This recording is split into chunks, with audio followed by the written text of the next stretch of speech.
Rencontre au sommet entre le chef de l'État ivoirien Alassane Ouattara et son principal opposant Pascal Affi-N'Guessan, président du Front populaire ivoirien. Une rencontre qualifiée d'instructive qui marque un nouveau départ de la vie politique ivoirienne, selon le leader du parti fondé par l'ancien président Laurent Gbagbo. Cette réunion marque une autre phase du processus démocratique. Nous avons enregistré de réelles avancées et une disposition en faveur du règlement des problèmes de la crise post-électorale. Nous avons présenté la liste des derniers prisonniers qui devaient être libérés. Le président a marqué son accord de principe. Il s'agit de confronter les listes.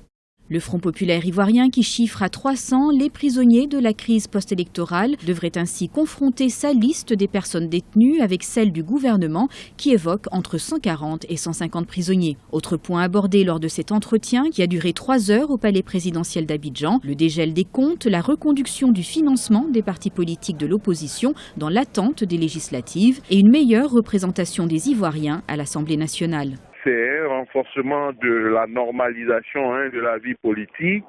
C'est un dialogue ivoiro-ivoirien qui est à encourager et à saluer en souhaitant que ça puisse être élargi à l'ensemble des forces politiques et que cette opportunité aide M. Affi-N'Guessan à renforcer davantage sa légitimité, son autorité au sein de son parti.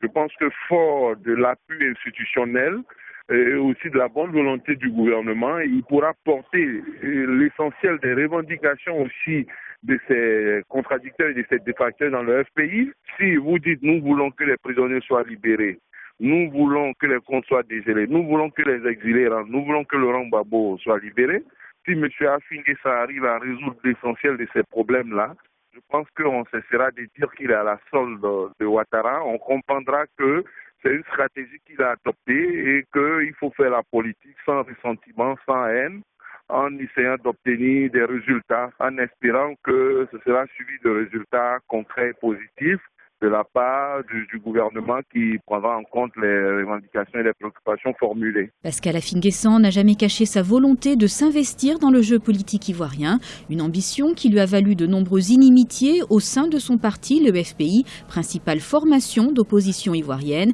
et en particulier du côté des bagbistes fidèles de Laurent Gbagbo, l'ancien chef d'État ivoirien écroué à la Cour pénale internationale et dont le procès s'ouvre le 28 janvier 2016. Si la partie du FPI dirigée par Pascal Affi-N'Guessan demeure fortement contestée au sein même de cette formation, elle reste cependant la partie reconnue par les institutions et le pouvoir ivoirien.